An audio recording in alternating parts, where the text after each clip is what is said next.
Somewhere over the rainbow, birds fly over the rainbow. Hello everybody, this is Ogre Boy, and I'm going to be doing my review for the 2023 movie, The Last Voyage of the Demeter. So, in this movie, the crew of the merchant ship Demeter attempts to survive the ocean voyage from Carpathia to London, as they are stalked each night by a merciless presence on board the ship,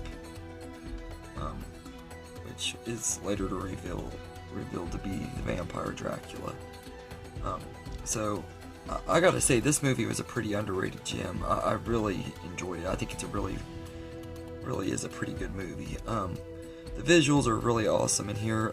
Dracula looks really creepy and stuff, and I love just the whole design of him. He looks like this giant bat, human type thing. He looks really creepy and stuff. They did a really great job. You could tell they took inspiration from like Nosferatu and stuff, but I think he looks awesome, and the practical effects are amazing in here too. Everything, the makeup effects on Dracula look great and everything, although there is some CGI that is pretty bad too. But I will say that I've seen way worse CGI in horror movies and stuff. The movie is, they make use of the darkness and stuff, so the CGI isn't as noticeable and everything, but there are a few times where it's a little bit bad. But I think it has really great effects and stuff as far as like Dracula goes. Like, the makeup effects are great, and he looks really awesome and creepy and everything. And I think the cast are all good in their roles. I hadn't really seen a lot of them except for Corey Hawkins, who was in Straight Outta Compton. I'd seen him and everything, and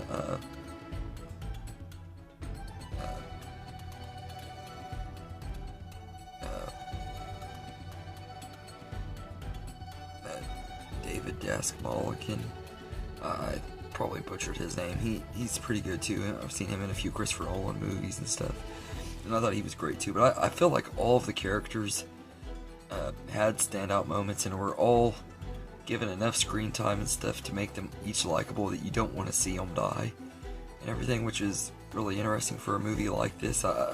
They could have easily just really undercooked them and stuff, but they weren't like super well developed characters and stuff. They weren't like anything special, but all of the characters worked and everything. I thought that was cool too. And you kind of know how this movie's going to go in some ways and everything, if you're familiar with the story of Dracula. But it's still a really entertaining movie and everything.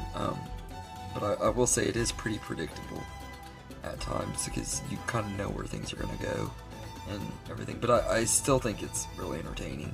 And the score in here by Bear McCreary is really great too. Fits the tone of the movie really well, and I love the atmosphere of this movie. Like, it has this really dreadful atmosphere from the very beginning and stuff. You know that something bad is about to happen as soon as they get on the ship and stuff. Everything, it just has a sense of dread throughout the whole movie, and I love this setting too, it being just set up in one location on this ship on the ocean and stuff. It kind of gives Alien vibes and stuff. If you've seen the first Alien movie, you know what I mean, where it's just pretty much this alien haunting the crew, but instead of an alien, it's Dracula in full vampire form, and he's going full beast mode and going crazy and everything. And this movie has a lot of really good moments, and there were some really sad moments too and everything, especially with the little boy and everything. If you get sensitive to kids getting hurt or killed in movies, it'll definitely bother you and stuff, and they don't hold back on certain things with that character that it's just really sad to see and everything. But all of these characters are sympathetic and likable and stuff and everything. But I will say this is one of the coolest takes on Dracula that I've seen and everything. I didn't think that there was really much that they could do with it that would really impress me anymore, but this one really did. I gotta say, this is one of the best Dracula movies out there. Like, it's definitely one of my favorites and everything. I think it's really great, and No, I don't think it's like a super special movie. It's not anything that's super memorable, but it is a good time, and it's a good, unique take on the Dracula story and everything. So, it's a really fun time, and to me, I think it's an excellent movie. It's one of the biggest surprises of 2023. I'm trying to catch up on movies that I've missed throughout the year. Everything. I'm going to review some. I probably won't review all of them, but this was definitely one that I wanted to talk about because I did not expect to like this movie as much as I did.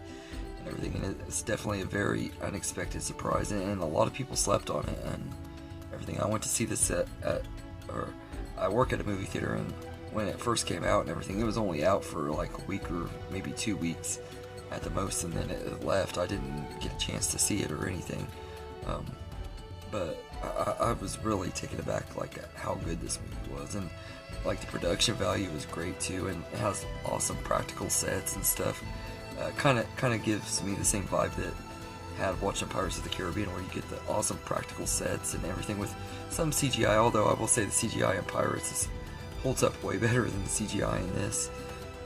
This movie hasn't even been out a year, and the CGI already feels dated. But yeah, this is all in all a really good movie. I know a lot of people don't really care for it. They're like, we don't need another Dracula movie and stuff.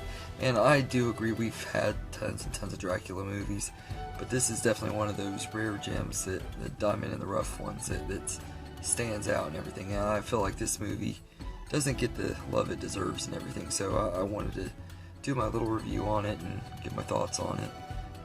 But I think this is a really, really good time.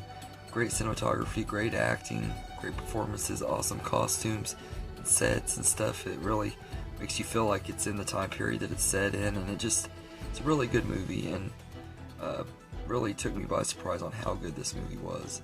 So yeah, so I'd say it's easily, like I said, one of the biggest surprises of the year for me. I did not go in expecting to like it as much as I did. I didn't even know if I would like it at all. I seen little clips and stuff, and I was like, it looks okay, but it didn't look like anything that would wow me or anything, and it really surprised me.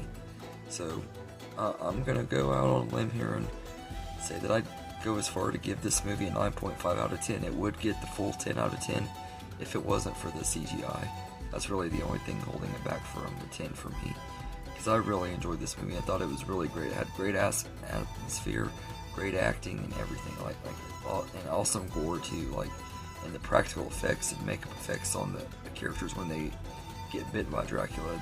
The wounds and stuff just look so disgusting, but they do such a great job with it and everything. So yeah, so anyway, let me know in the comments what you think of The Last Voyage of the Demeter, and I hope you enjoyed this video, and have a good day, everybody.